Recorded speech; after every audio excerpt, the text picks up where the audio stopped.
Bonjour à tous, je vous retrouve aujourd'hui dans Être Soi, le podcast pour ceux qui façonnent leur vie. Aujourd'hui, un épisode toujours autour de la même thématique par rapport aux deux derniers, sur le monde des freelances, sur le freelancing. Mais cet épisode vous correspondra même si ça ne vous intéresse pas, parce que je l'ai intitulé Prendre une décision. Et je pense que vous avez tous un jour pris une décision ou eu du mal à prendre une décision, moi-même la première.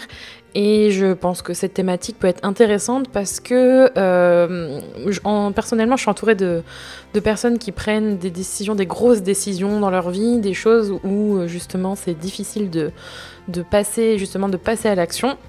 Ça me rappelle un épisode de ce podcast d'ailleurs, je vous invite à aller l'écouter, passer à l'action, petit instant promo.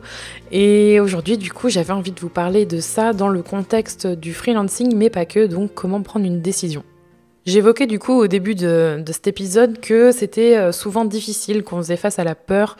Prendre une décision, une grosse décision, là c'est un peu le sujet du jour, c'est souvent compliqué parce que on est en proie en doute et on sait ce qu'on quitte mais on sait pas ce qu'on veut trouver.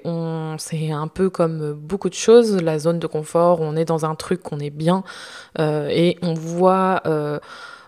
deux chemins et on se dit voilà, il va falloir choisir, faire un choix. Et c'est pas forcément quelque chose de simple.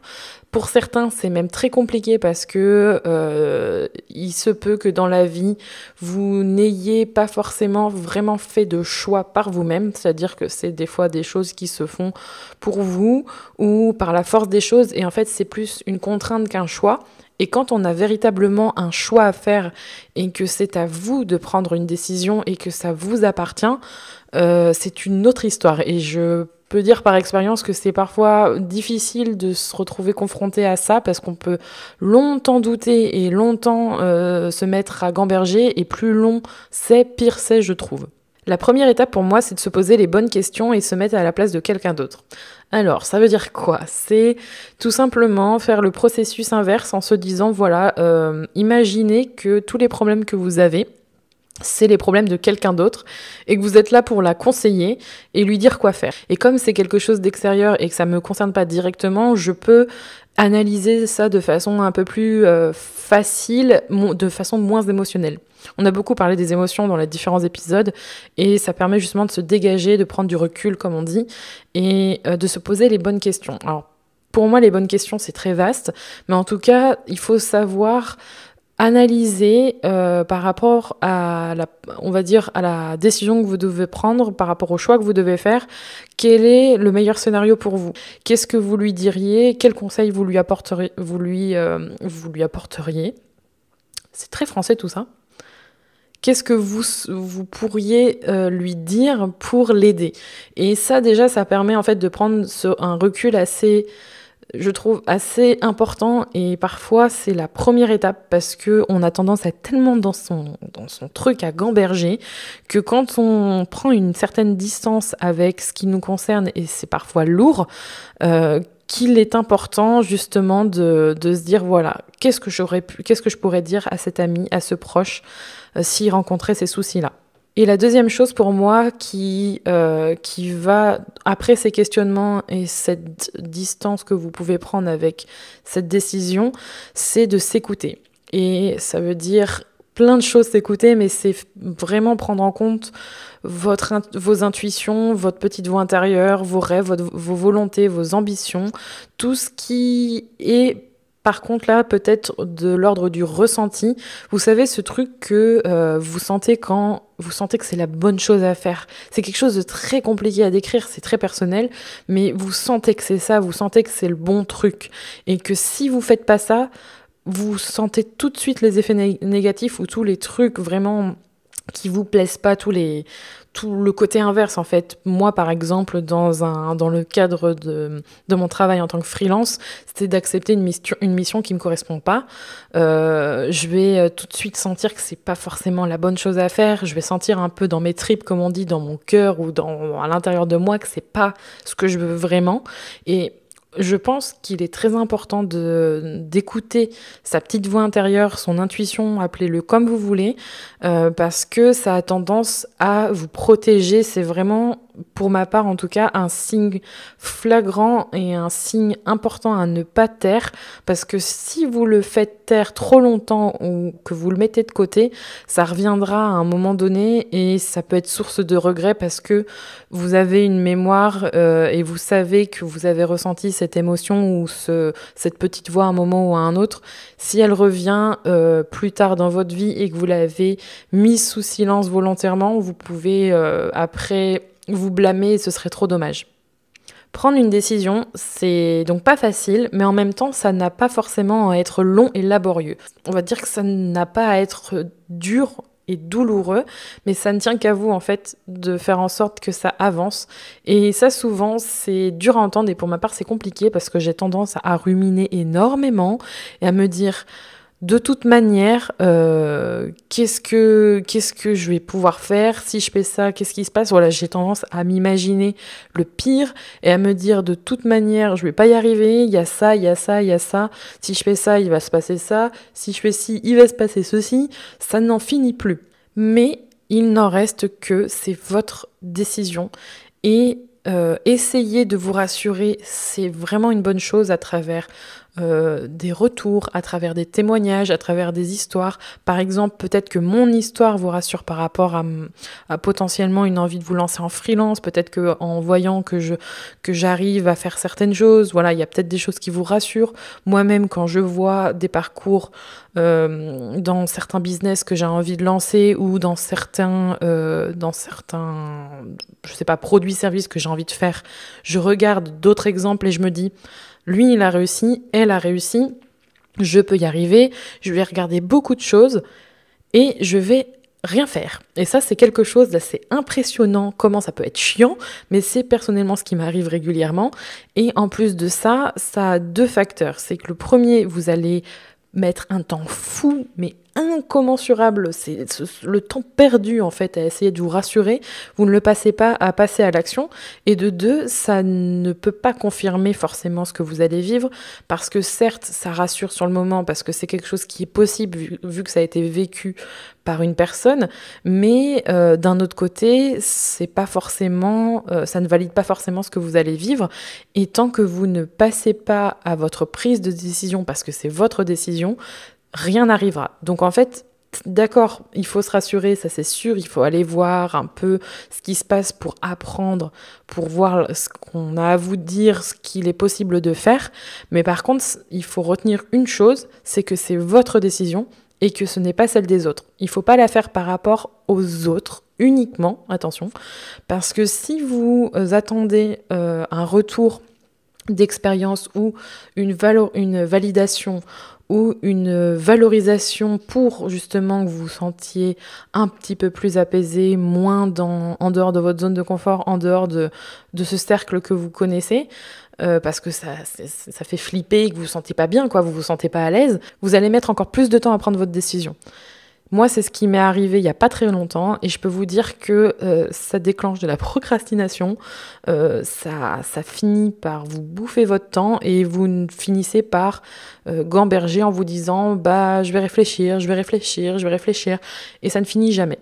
Donc, la chose à retenir, c'est que ça reste la vôtre. Il va falloir de toute façon l'assumer, cette décision. Et j'en viens justement à un autre point, c'est quel est le pire scénario ? Et ça, c'est un truc que j'essaye de tester autant avec mes proches quand ils ont quelque chose, parce que j'aime bien avoir leur retour, autant avec moi... de me poser la question ou qu'on me pose la question, quel est le pire scénario par rapport à cette situation. Par exemple, quel est le pire scénario de, je sais pas moi, devoir prospecter, non pas devoir prospecter, mais devoir ouvrir votre société aujourd'hui. Qu'est-ce que ça va changer si vous le faites? Et ça marche aussi dans l'autre sens. Si vous le faites pas, quel est le pire scénario? Par exemple, vous allez devoir travailler dans une entreprise que vous aimez pas, du coup ça va vous rendre malheureux, vous allez avoir telle conséquence, et ça peut aussi fonctionner dans le sens, si vous ouvrez votre boîte, le pire scénario c'est que vous réussissiez pas à trouver de clients, vous perdiez de l'argent, que finalement ça ne marche pas, il y a toujours plein de choses, mais au final on s'aperçoit que c'est souvent attrait soit à l'argent, soit à la sécurité. Et on revient toujours en fait à cette zone de confort et à cette peur de l'échec et à ce petit cercle, en fait, ce petit cocon qui nous garde bien gentiment parce que c'est humain et on est, voilà, on est conçu pour être toujours dans cette zone un peu confortable pour éviter de nous mettre en danger. Sauf que ça vous rend pas forcément heureux et que la décision que vous devez prendre, votre petite voix vous dit justement peut-être de suivre cette ouverture de boîte malgré le pire scénario que vous imaginez. Et même si ça se produit, ce pire scénario, quelle solution vous pouvez mettre derrière? Parce qu'en l'imaginant, vous pouvez déjà anticiper les choses à faire et voir les points à régler et les choses à travailler. Donc, prendre une décision, c'est toujours sortir de cette zone de confort, quoi qu'il arrive.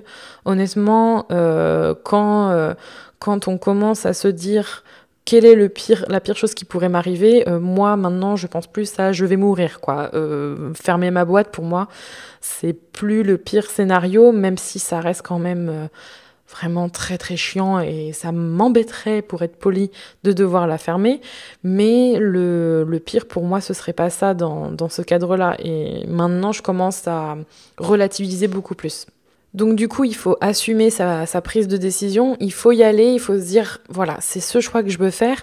Et n'hésitez pas à vous définir des objectifs, à identifier ce que vous souhaitez atteindre, à faire de cette décision quelque chose de précis, et évitez de vous projeter tout de suite dans les moyens, en fait, pour arriver à vos fins. C'est-à-dire que faut mieux y aller par étapes. Et par exemple, si vous souhaitez devenir freelance et que vous vous dites, oh, comment je fais? J'ai pas de bureau, j'ai pas d'ordinateur, j'ai pas d'endroit pour travailler, j'ai pas d'argent, j'ai pas fait les démarches. Ça, c'est des choses. Ça, c'est des choses qui arrivent après avoir choisi. Vous avez déjà même pas choisi que vous êtes déjà dans les moyens. Il faut apprendre à lâcher prise sur les moyens et déjà se concentrer sur le fait de prendre cette décision. Et quand vous aurez passé cette étape, vous aurez tout le temps de vous concentrer sur les moyens. Mais je peux vous dire que, et je pense que vous l'avez déjà vécu et que vous êtes peut-être en train de le vivre, le fait de gamberger justement avec cette prise de décision, votre temps est souvent plus mangé et pas perdu, mais ça procrastine justement sur les moyens de réussite plutôt que sur réellement agir et faire en sorte de tester les choses. Donc si vous avez envie de vous lancer en tant que freelance ou d'ouvrir votre société, il faut apprendre à faire un choix. Et ce choix, c'est passer la tête par la fenêtre, ou voilà, se dire il faut que je saute dans le vide, j'en sais rien, toutes ces métaphores un peu bizarres, mais il faut le faire en toute conscience et se dire voilà, c'est mon choix, je vais sauter dans le vide, mais ça veut pas dire en faisant ce saut du vide, vous n'avez pas un parachute, vous n'avez pas tous les moyens pour atterrir correctement et le faire de façon propre et bien organisée, je sais pas. Vous devez déjà le faire, ce pas.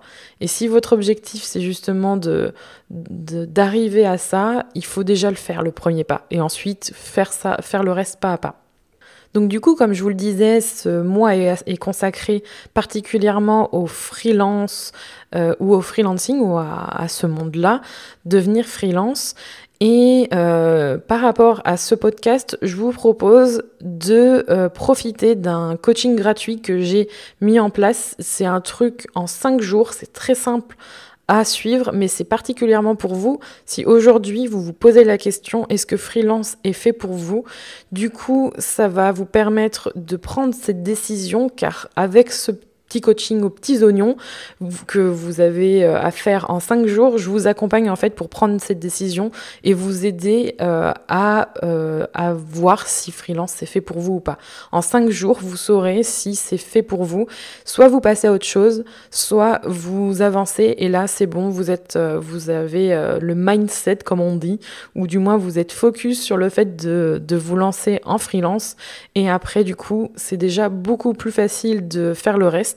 Donc je vous propose de vous inscrire, je mettrai le lien en description pour que vous puissiez le suivre. Il suffit de s'inscrire et de mettre son petit mail, son petit prénom et c'est fait. Vous recevrez directement le coaching dans votre boîte mail.